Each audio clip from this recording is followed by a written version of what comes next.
désactivation d'un index. Alors, on peut désactiver un index pour certains cas, pour faire des tests, par exemple, de performance. On peut le faire. Alors, on va voir comment on le désactive. Donc, use AventureBoss 2014. On va désactiver le nom de ligne et on va créer une nouvelle table. Detail, delete, cess, order, detail.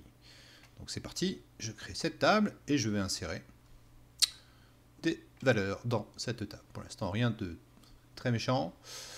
Donc ensuite, je vais créer un index cluster et non cluster sur cette table. D'accord, une primary key cluster ici, avec un non cluster à la suite. C'est parti. On active le plan d'exécution et on regarde le plan d'exécution utilisé pour cette requête très compliquée. Je plaisante. Donc on voit que on a le non-cluster ici qu'on a créé qui est utilisé lors de cette requête. Ok. On désactive l'index, alter table, disable. Ici on le désactive. Ici on joue la même requête. On va s'apercevoir que on prend l'index cluster qui est sur la PK. Donc on s'aperçoit que SQL a vu que l'index était désactivé, donc il prend l'index par défaut qui lui reste. Dans ce cas-là, c'est l'APK. D'accord? Donc comment le réactiver? Comment réactiver l'index cluster ici qu'on a désactivé? On voit que on a l'option désactiver, mais on n'a pas l'option reconstruire. Ça paraît bête, hein, mais moi j'ai pas l'option activée. Donc il faut en fait reconstruire l'index pour le réactiver.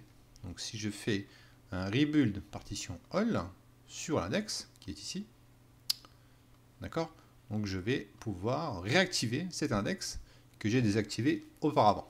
Si je refais le select, on va voir que il réutilise bien l'index non cluster que j'avais désactivé. Ok. Alors, c'est pas le thème du coup de cette petite démo, mais je fais un petit bonus.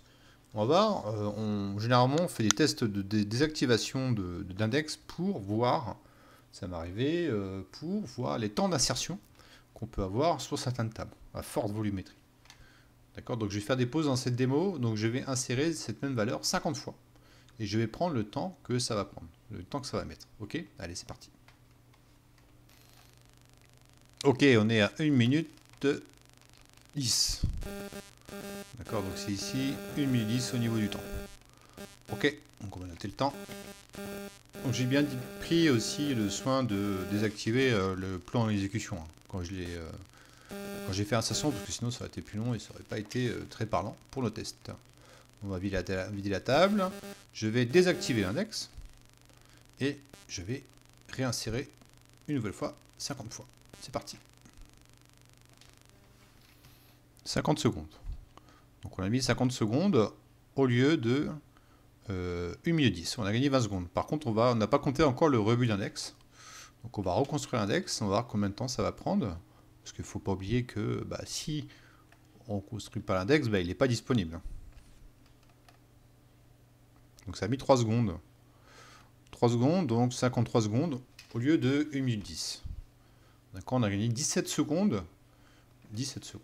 17 secondes quand on a désactivé l'index par rapport à un index qui est activé.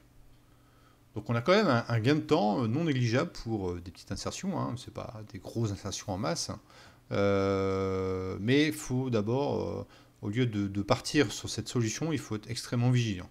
Car ça peut dépendre de beaucoup de choses. Ça peut dépendre du mode de recouvrement de votre BDD, c'est là en simple, en full, en book logged.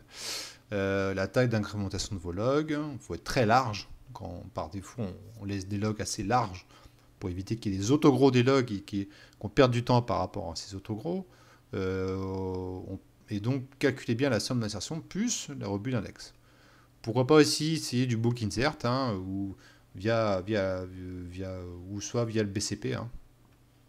On peut essayer aussi du SSIS. Il y a plein de solutions pour les tests d'insertion. Il y a un très bon lien Microsoft qui en parle, qui est ici, qui est un article en français, recommandations pour l'utilisation d'importation en bloc. Donc j'ai mis le lien dans la query, donc regardez bien, lisez bien on parle aussi de table lock, hein, locker la table pendant l'insertion, ça peut avoir aussi des incidences sur les perfs, etc., etc. Donc testez bien, testez plusieurs scénarios pour avoir votre avis définitif.